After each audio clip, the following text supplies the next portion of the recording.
Okay, so part 3 here, guys. These are, I haven't looked through these yet. I just pulled them out of the box, and they're all 50s, it looks like.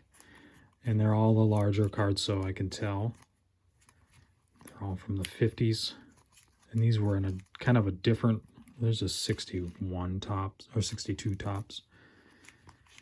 But these came in a little bigger box so they could fit in there. So these are 1956 tops presidents, and I think I can get $2 for those. But there's an Abraham Lincoln. That might be $5 on that one, I would think. So we'll just flip through these. As you can see, more of the same from the last video. See if there's anything that stands out.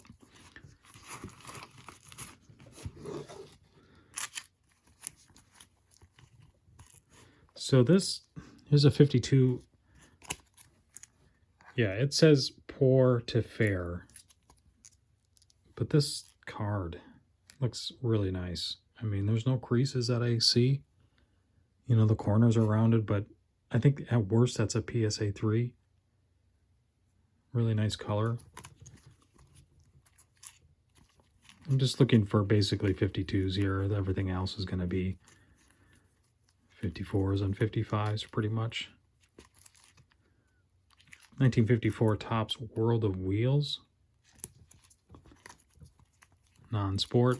There's a Bob Lemon. That'll go for $5. 55 All-American. This is a 1953 Bowman TV. And 52 Topps Wings.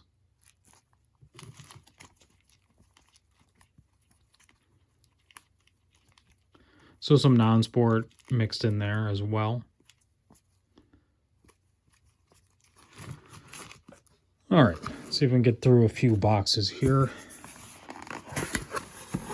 So another different size boxes. I'm guessing these are more of the 50s stuff. Looks like a mix.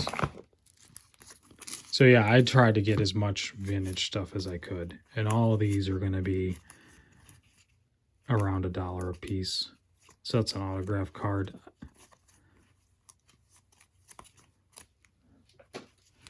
Giannis. Another ticket that I sent, they didn't accept. Like I said, they had been doing tickets. There's a Jordan short print, 1991 Upper Deck.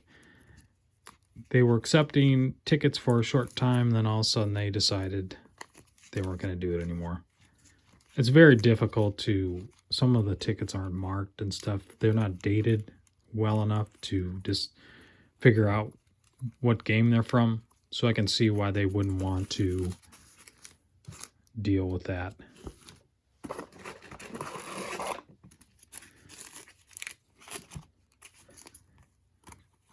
I mean, 53s are going to sell for sure for $2. 54s most likely. 56 is real popular.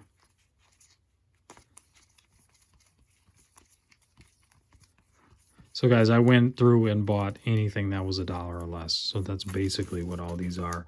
Except really the 52 Topps probably would have cost me $2.50 or $3. You know, people just run sales like I showed you before, like those promotions on the front page. Just click on those and see what people are doing. You know, they might just want to get out and they don't want to deal with it anymore. Another ticket. There's a Mark Hamill.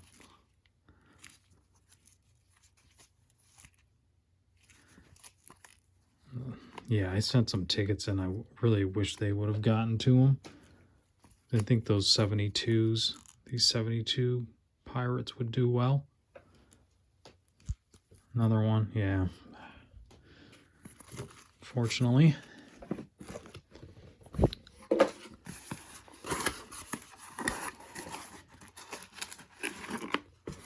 All right, more vintage here. We'll just, nothing major, but anyways, go through the promotions. and see what people are selling, and then maybe potentially you could buy someone's actual store in the port sales. Usually there's only about 50 of them up there, but I check them every few days, you know, just to see if there's anything that stands out, and then you can send offers as well. And what I like to do with shows and on COMC or even eBay, send multiple offers at once. People are much more likely to just accept your total offer. If you're sending offers on 20 cards or something, I wouldn't go crazy, you know, send an offer for 10 cards, you know, and some people accept lower offers and some people don't. You know, they can decide whether or not they want to accept, but, you know, just start with like 10, put 10 in your card, make an offer, and then see if they accept it. You know, then you can kind of get a feel of if they're willing to go lower or not. And at card shows, I'm always trying to look for people that have several things that I want, that I would be willing to buy, and then try to lot up stuff together. That's really your best bet for doing well when you're buying at a show. Yeah, so some more just kind of random non-sport stuff that I thought, you know, if they were 75 cents or something. 1950 Topps Hopalong Cassidy. 1937 Dick Tracy. You know, some of this stuff I don't even have. 1950 Topps Freedom's War. So they're old, you know, they're 50 and 37. Another one of those PCL cards. Jersey cards. These are wrestling. Parkhurst, 1955-56 Parkhurst Wrestling. You don't see a lot of those. I'll sell that for $5. Trey Young.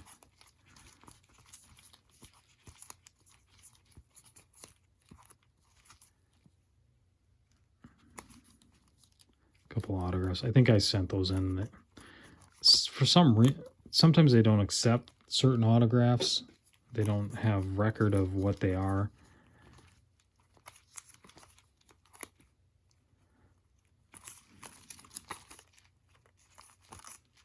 Roger Staubach. These cards, I think I paid $2 for that. That's a 76 Roger Staubach. I mean, it seems like a good deal to me. 57s, Guy Lafleur signs to the mail.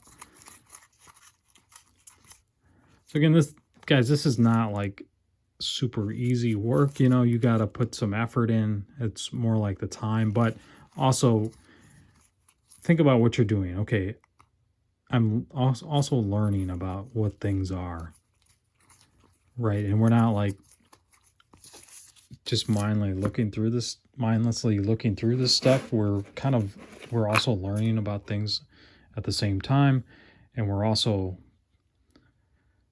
buying things that will go up in value, most likely. Kobe. When you're buying older stuff, it's gonna go up in value over time. So 54 Tops and that kind of stuff, you know, they're just, at some point you're going to sell them no matter what. They're always going to go up a little bit over time. Every year or every couple years they're going to go up. Yeah, I sent that in and they didn't accept it. So some of the mixed stuff in here is stuff they didn't accept, like those tickets. It's just kind of odd how they package things. I'm surprised they can even, I don't know why I have that. Some of the stuff I didn't want to get back. But for the most part, this is everything I ordered.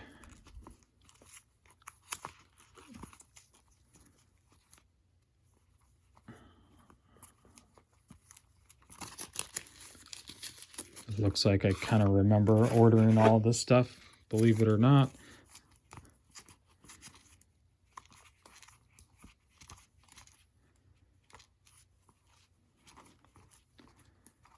These will do well. You know, they're a little bit rougher, but if you're buying them for $1 or so, you're at very least going to get $2 out of them.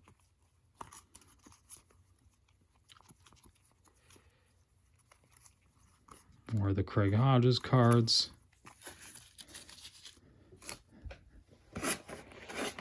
All right, so let's maybe try to get one more box in, and then we'll have probably one more video after this. I'll just do one more video. We'll do one more box, and then either way, we'll just have one more video left. Hopefully you guys don't find this too boring, but I mean, this is a lot of what I do on a regular basis, on a daily basis. Basically, I spend, it's my full-time job, really. So you tend to, I mean, you got to like doing it, obviously, but then also, like I said, you got to be willing to learn the whole time. And that's what I'm trying to get across to you guys, that like, yeah, it's a bit tedious, it's a bit boring or whatever, but I mean, I love it personally, you know, but you're not always going to. It gets kind of boring, I guess, but you're not always gonna love it. But in general, like, I love going to card shows. I love getting stuff in the mail, you know, people that do through the mail. I just love getting mail, you know, and I think everyone that does through the mail probably has the same feeling. Like, every day you don't know exactly what you're going to get, but when you go out there, you just hope you get something, couple, and when you get a big day, 10 cards in the mail, or, you know, 10 envelopes in the mail. You know, I've had days where I've gotten like 50, and it's just like Christmas, you know, like you get through the mail autographs, you get packages from eBay on the same day. I've had some big mail days, and it's just like, it's basically like you're a kid again. I don't know. Kind of lame, I guess, but it's what I really enjoy doing. So I have been able to make a full-time income out of it. So I'm really kind of grateful, you know, for that opportunity. You know, I've made it into it myself, you know, but I'm also like appreciative of the opportunity to be able to do that. And that's part of the thing too, you know, with making videos about the stuff, that I really do think, I mean, anybody can do this for sure, 100%. It's just a matter of, all right, do you want to do it every day? Do you want to, you know, travel to card shows and walk around for 12 hours or whatever, and, you know, get up the next, because literally when I go to the National, it's about a 16-hour day. Even when I'm not setting up, it's get there as early as possible, leave as late as possible, go back to the hotel, go through cards. You know, it's like a week of that, of doing that. But, you know, that's the highlight of my year for myself personally, you know. And it's like, I think everyone has something that they should be passionate about and that they can be successful at doing. You know, maybe it's music, something like this, buying and selling. You know, you just got to find it. And no matter what it is, the way I see it, no matter what it is, somebody's making money at doing it. They're making a living out of it. And if someone else is doing it, then there's no reason why you can't do it. If you can kind of follow, see what they're doing, kind of figure things out, and, you know, you kind of learn your own way, and you can definitely do it. You know, I had a lot of self-doubt, and this is other stuff I'm going to talk about as well. I guess I'm kind of rambling here, but I had a lot of self-doubt, and it kept me from trying to do this for quite a while. It kept me from, you know, thinking that I wouldn't be able to do it. But the fact is now I know, like I should have known before, that I'm not the type of person that is going to just give up on whatever it is I'm doing, whether I succeed or not. It doesn't really matter. You know, I'm going to try as hard as I can. If it doesn't work out, it doesn't work out. I just know that I did my best. And I think, you know, you got to realize, like, when you're doing something that you want to pursue, you got to have that attitude. Like, perhaps you fail, but it's not really a failure, because whatever you do, you're going to learn from it. You know, and this probably all sounds cliche, but this is how I actually think.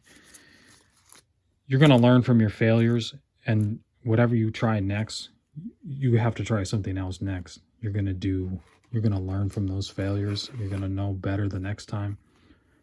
And it's going to help you even more to succeed. And so the other thing is here, okay, I'm been able to do well at doing this kind of stuff. What else can I do? How can I use this information that I'm getting, my knowledge, and, you know, running a business? How can I apply that in other areas to be successful in other areas?